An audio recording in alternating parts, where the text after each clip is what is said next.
Over the last couple of years, there have been massive protests in Hong Kong. They protest for their independence from China, but during that same time, China has been taking over more and more of Hong Kong's independence.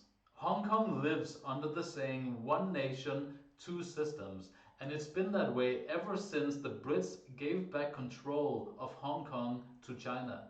So why is China now so determined to take over Hong Kong? And why is the freedom of Hong Kong so important to the rest of the world?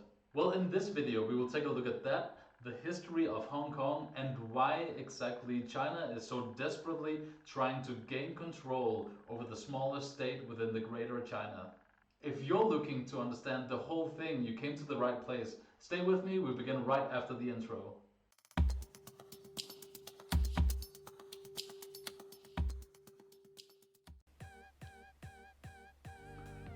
Hong Kong is a small state within the Greater China with a population of over 7 million. The nation has been the center of a lot of international attention over the last few years, mostly due to the protests for freedom against an ever-encroaching Chinese government. While protests are going on all around the world, the ones in Hong Kong are special as they are protesting for their very existence. The CCP has been increasing its grip on the small state, trying to gain more and more control, and lately they've been successful. With the passing of the National Security Law in 2020, Hong Kong lost a lot of its semi-independence to China.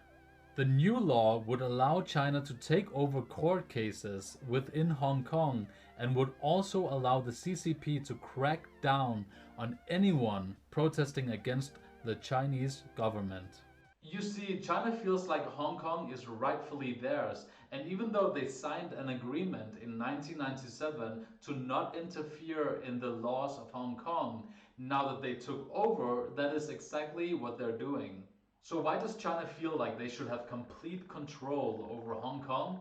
Well, for that we have to go and look at the recent history of the small state. The Opium Wars. The First Opium War began in 1839 and was fought over trade, financial reparations, and diplomatic status. In the 18th century, China enjoyed a favorable trade balance with Europe, selling porcelain, silk, and tea in exchange for silver. In the late 18th century, the British East India Company expanded cultivation of opium in its territories in Bengal. It sold this Indian opium to private traders who transported it into China and sold it to Chinese smugglers.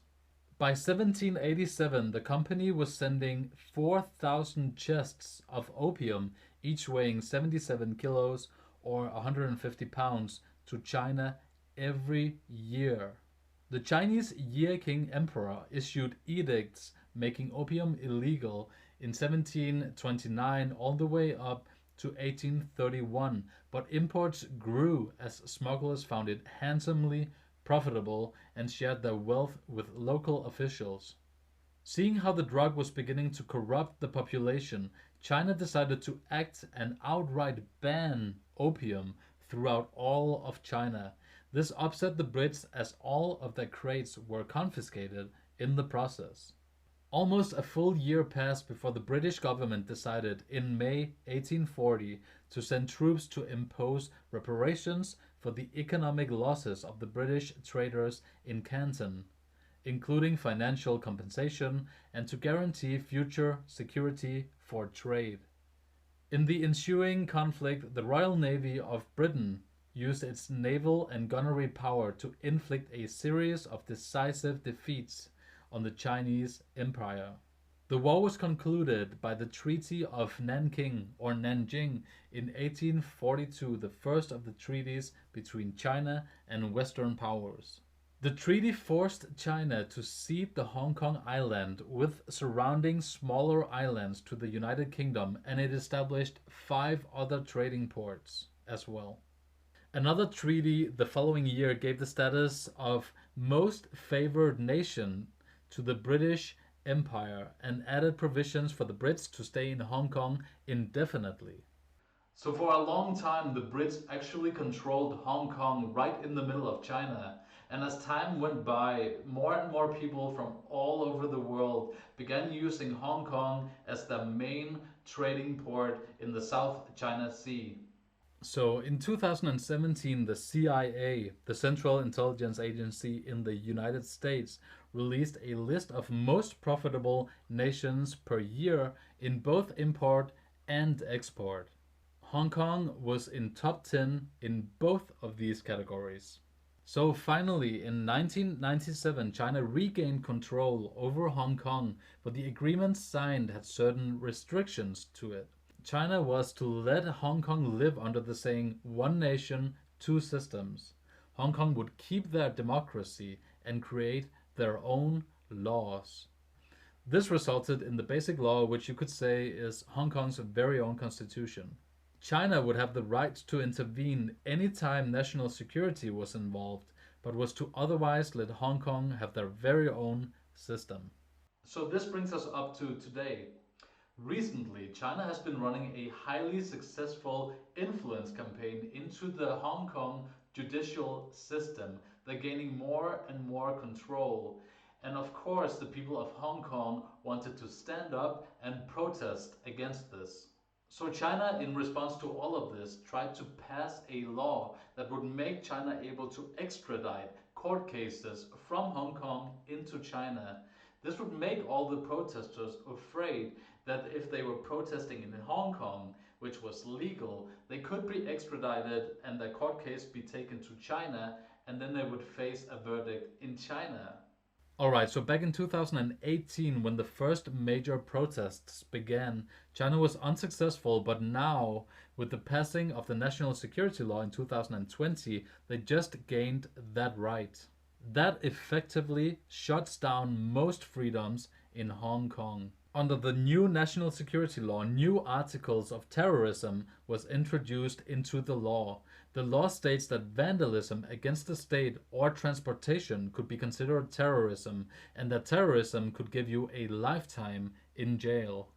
Hong Kong has been a thriving economy for a long time, but because of this new security law, several nations, including the US, are beginning to pull away from them. They won't trade with them anymore, or at least in the same way, because they fear that they will in effect be trading with the Chinese government, and they probably will. However, on a positive note, multiple nations are now canceling the extradition treaties they have with Hong Kong. They realize that if they send citizens from Hong Kong back to Hong Kong on the request of the Chinese government, those citizens will probably be taken from Hong Kong into China and be convicted in there in a way tougher way. So they're now canceling the extradition treaties. This includes nations like Canada, the US, and the UK, and several other ones. The UK has even gone so far as to invite all BNO passport holders to come to the UK to gain UK citizenship. BNO passport holders are British nationals overseas, BNO, that still hold British passports from before 1997, when Hong Kong was still owned by Britain. So why is the Chinese government so adamant on taking over Hong Kong? Well, they feel like Hong Kong was always theirs to begin with. They feel like the British rule for so long was illegitimate. And at the same time, they understand the enormous economic value that a port like Hong Kong has. Furthermore, Hong Kong has really become a chess piece in the greater game of chess that's going on right now on so many fronts between the US and China. So, several countries have officially taken a stance against China trying to take over Hong Kong, and since China has been pressured recently on a lot of fronts, they can't afford to lose this battle in their very own backyard. So, the whole situation is really a mess. You have to feel for the people of Hong Kong who are losing their democracy, and in extension, they're losing their freedoms as well. Through my talks with people from Hong Kong, you really get the sense that they're really sad because they feel Chinese, but at the same time, they've been living under a really good democracy for a long time that doesn't go well with the CCP. So some of these BNO passport holders will seek a better life and move to the UK, but the vast majority of people in Hong Kong will remain in Hong Kong and keep fighting for their rights. Now those people are truly brave. When we protest in the West, we have nowhere near the same thing on the line as these people of Hong Kong have. They're fighting for their very lives, and there's very clear ramifications if they're found guilty protesting against the Chinese government. That's why I will keep dedicating time and effort into making these videos, because they really do deserve all the help that they can get. There's not a lot of things you can do as a Dane living on the other side of the planet, but what you can do is shine a light on the issue, and that's what I intend to use my channel on every now and then.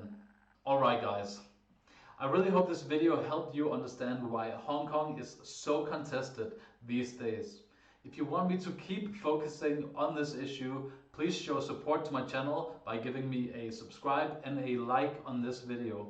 Thank you so much for taking the time to watch the full video and hopefully get a little more educated about the battle for Hong Kong. So finally, if you are a BNO passport holder and you're thinking about moving to the UK and you're in that whole process, I would love to have a talk with you, to do a small interview for my channel.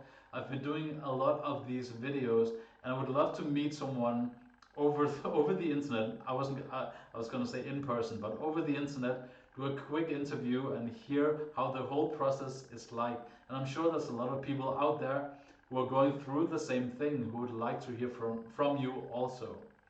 Your English doesn't have to be perfect at all. It just has to be understandable, but it doesn't have to be perfect.